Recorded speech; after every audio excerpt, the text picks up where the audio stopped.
Hello and welcome to part 5, the final part to our Standing Partners series of reviews of the Government's White Paper, A Fairer Private Renting Sector.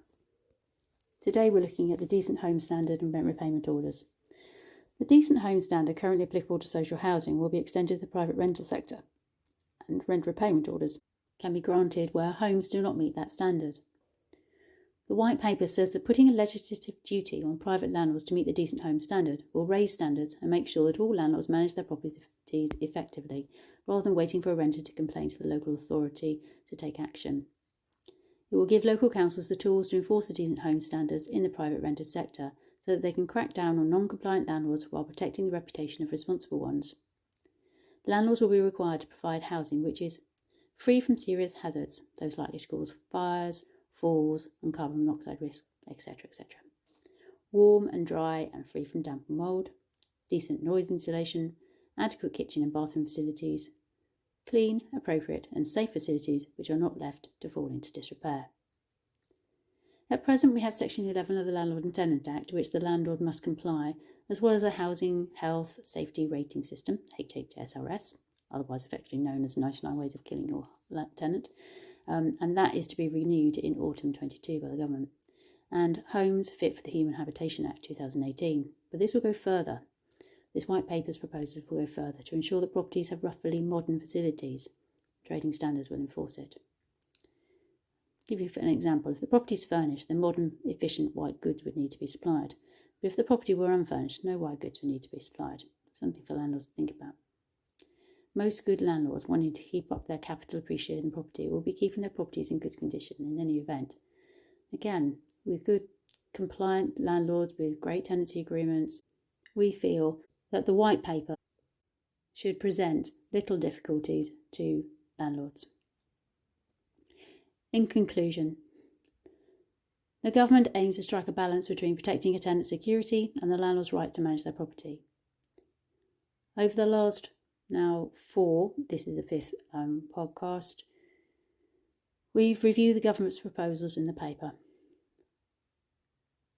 The White Paper, they want to provide a high quality, safe and secure house for tenants. All renters should be free to treat their residence as their home and be able to challenge bad practices. Landlords should be given instructions on how to comply with their duties and be able to reclaim their homes if required.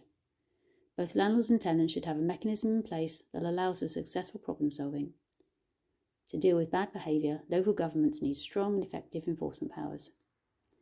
We reviewed how they propose to implement that by the abolition of Section 21, no fault notice for possessions, introduction of timely mediation services, periodic written tenancies with 2 months' notice for landlords and tenants, rent increases annually according to market forces, digital property portal for property registration and education, blanket bans on tenants with benefits and children, pets to be allowed, a single ombudsman for property redress for all landlords, and the Decent Home Standards with rent repayment orders.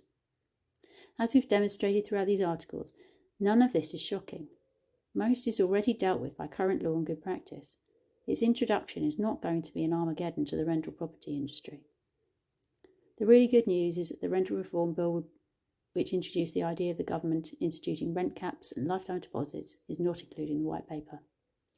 Eddie Hughes, the Housing Minister, has indicated unequivocally that the government is not exploring rent controls in England.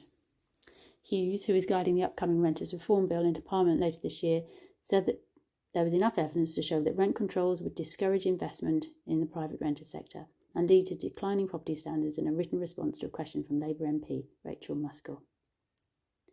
As for lifetime deposits, the government are looking into the rental property industry to solve the problem and may review this at a later date. The White Paper has a long way to go before becoming law. The Tenant Fee Act, for example, which was nothing like the amount of change that this White Paper brings, took 3 years from being presented to Parliament to implementation, autumn 2016 to June 2019. The government has set itself the target of introducing the bill before Parliament in this parliamentary session, i.e. by spring 2023. It has to be considered and discussed and argued upon